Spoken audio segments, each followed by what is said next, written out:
തീവ്ര ഇസ്ലാമിസ്റ്റ് കലാപകാരികൾ ഇന്ത്യയിൽ അഭയം തേടിയ സ്ഥാനഭ്രഷ്ടയാക്കപ്പെട്ട പ്രധാനമന്ത്രിയുമായ ഷെയ്ഖ് ഹസീനയുടെ വീടിന് തീവച്ചു. വസതി പൂർണ്ണമായും കത്തിക്കുകയായിരുന്നു. 10,000-ത്തിലേറെ കലാപകാരികളാണിത് ചെയ്തത്. ബംഗ്ലാദേശിൻ്റെ സ്ഥാപകനും ബംഗ്ലാദേശിൻ്റെ രാഷ്ട്രപിതാവുമായ മുജീബുർ റഹ്മാന്റെ വസതി കൂടിയായിരുന്നു കലാപകാരികൾ കത്തിച്ചത്. ബംഗ്ലാദേശ് സ്ഥാപകൻ ഷെയ്ഖ് മുജീബുർ റഹ്മാന്റെ മകൾ കൂടിയാണ് ഷെയ്ഖ് ഹസീന. കഴിഞ്ഞ രാത്രി 9 മണിക്ക് ഷെയ്ഖ് ഹസീന ബംഗ്ലാദേശ് പൗരന്മാരെ അഭിസംബോധന ചെയ്ത് പ്രസംഗിക്കുന്ന പരിപാടിയുണ്ടായിരുന്നു. ഓൺലൈനിലായിരുന്നു ഷെയ്ഖ് ഹസീന പ്രസംഗിച്ചത്. എന്നാൽ ഇതേ സമയത്ത് തന്നെ കലാപകാരികൾ ബുൾഡോസർ ഘോഷയാത്ര എന്ന സോഷ്യൽ മീഡിയ ആഹ്വാനത്തെ തുടർന്ന് തലസ്ഥാനത്തെ ധൻമോണ്ടി ഏരിയയിലെ വീടിന് മുന്നിൽ ആയിരക്കണക്കിന് ആളുകൾ തടിച്ചുകൂടി. ഷെയ്ഖ് ഹസീനയുടെ പ്രസംഗം നടക്കുമ്പോൾ തന്നെ വീടിന് തീ വയ്ക്കുകയായിരുന്നു.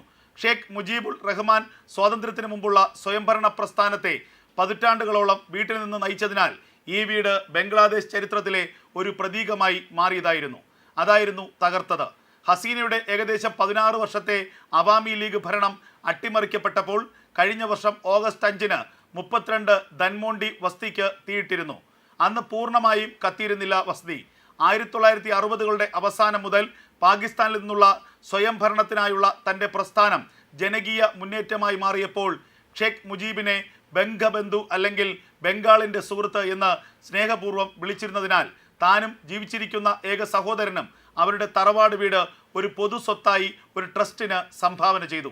കെട്ടിടത്തെ ബംഗബന്ധു സ്മാരക മ്യൂസിയമാക്കി മാറ്റി.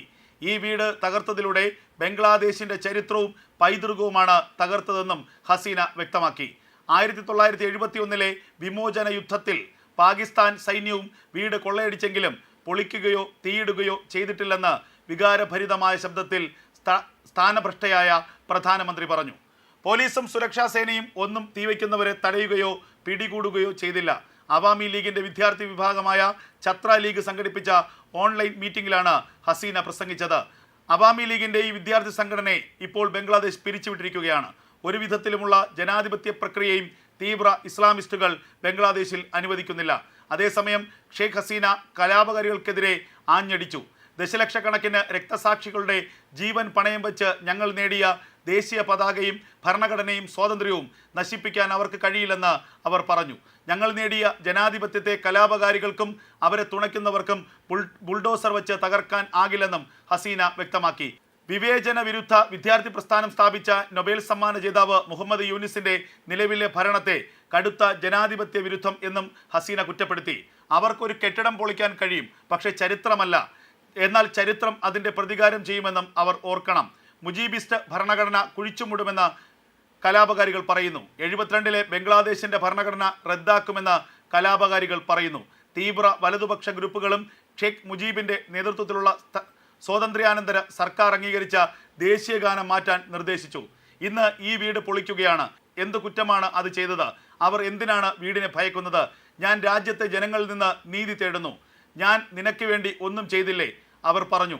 പ്രതിഷേധക്കാരെ അനുനയിപ്പിക്കാൻ ഒരു കൂട്ടം സൈനികർ സംഭവസ്ഥലത്ത് എത്തിയെങ്കിലും ഒടുവിൽ വീട് തകർക്കാൻ സൈന്യവും കൂട്ടുനിന്നു.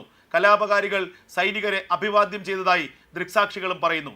പ്രതിഷേധക്കാർ ആദ്യം കെട്ടിടത്തിൻ്റെ അതിർത്തി ഭിത്തിയിൽ കൊല്ലപ്പെട്ട നേതാവിൻ്റെ ചുമർ ചിത്രം കേടുവരുത്തുകയും ഇനി 32 ഉണ്ടാകില്ല എന്ന് എഴുതുകയും ചെയ്തു. അതേസമയം മുൻ അവാമി ലീഗ് എംപിമാരുടെയും മന്ത്രിമാരുടെയും വസതികൾ പൊളിക്കണമെന്ന് വിവേചന വിരുദ്ധ വിദ്യാർത്ഥി പ്രസ്ഥാനത്തിൻ്റെ പ്രധാന സംഘാടകനായ അബ്ദുൾ ഹന്നാൻ മസൂദ് ഫേസ്ബുക്ക് പോസ്റ്റിൽ ആവശ്യപ്പെട്ടു. അവാമി ലീഗിൻ്റെ 16 വർഷത്തെ ഭരണത്തെ അട്ടിമറിച്ച വിദ്യാർത്ഥികളുടെ നേതൃത്വത്തിലുള്ള വൻ പ്രതിഷേധത്തെ തുടർന്ന് ബംഗ്ലാദേശിൽ നിന്ന് പലായനം ചെയ്ത 77-കാരിയായ ഹസീന കഴിഞ്ഞ വർഷം ഓഗസ്റ്റ് 5 മുതൽ ഇന്ത്യയിൽ താമസിക്കുകയാണ്. അതിനിടയിലാണ് ഇപ്പോൾ ഹസീനയുടെ വീടും കത്തിച്ചത്.